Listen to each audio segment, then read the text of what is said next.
আজকে মা বাবার বাড়ির মায়া কাটিয়ে চলে এসেছি বালাসোরে, যেখানে শতদ্রু চাকরি করে, যেখানে আমি থাকি এবং আমি মিলেমিশে থাকি বলেইছিলাম কলকাতা বালাসোর।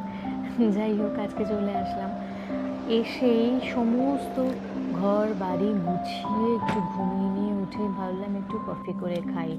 কারণ কি, আজকে ভোর 4টের সময় আমাদের বন্দে ভারতের ট্রেন ছিল, যার জন্য শতদ্রু আর আমার একটু ঘুম হয়নি। সারা রাত ছটফট করেছি, এই অ্যালার্ম দিয়েছি তাও ছটফট করেছি যে এই রে, বেশি ঘুমিয়ে পড়লে যদি ট্রেনটা মিস হয়ে যায় তো মুশকিল হয়ে যাবে, ওর আবার আজকে চাকরি আছে, সেই অফিস যেতে হবে। যাই হোক, ওর তো বেচারা একটু ঘুম হলো না, আমার তো তাও দুপুরবেলাটা ঘুম হলো। ও তো এসেই একটু টিফিন মা পাঠিয়ে দিয়েছিল, পরোটা, ওই সব রকম সবজি আর ওটস দিয়ে পরোটা আর পাঁচমিশালি তরকারি, সেটাকেই গরম করে দুজনে খেয়ে নিলাম। অফিস চলে গেল। আমি সমস্ত ঘর বাড়ি গুছিয়ে নিজের মতন করে ঘুমিয়ে উঠি। এই এখন একটু কফি খেতে ইচ্ছা করলো, কফি নিলাম। আর সাথে আজকে খুব ইচ্ছা করছিল একটু ক্রিম বিস্কিট খাই। আমার যদি ওই ক্রিম বিস্কিট ভাজা পোড়া খুব রেয়ার খেতে হয়, খুব মেপে মেপে খেতে হয়।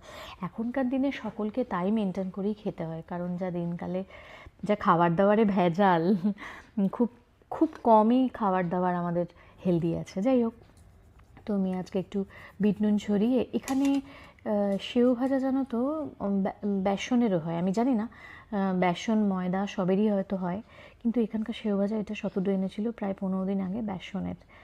তো সেইটাকেও একটু প্লেটে নিয়ে নিলাম। আর আমার আবার একটু ব্রাইট আলোর থেকে এরকম একটু টুনি হবে, একটু মৃদু আলো হবে, সেই আলো আমার ভীষণ ভালো লাগে।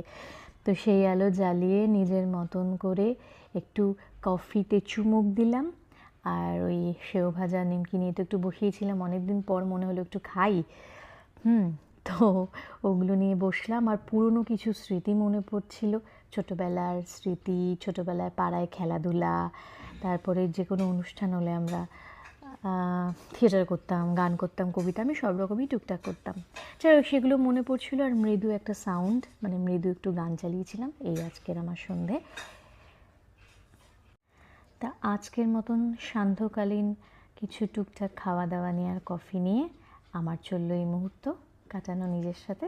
আজকের মতন এ পর্যন্তই, পরবর্তী ব্লগে দেখা হবে। টাটা।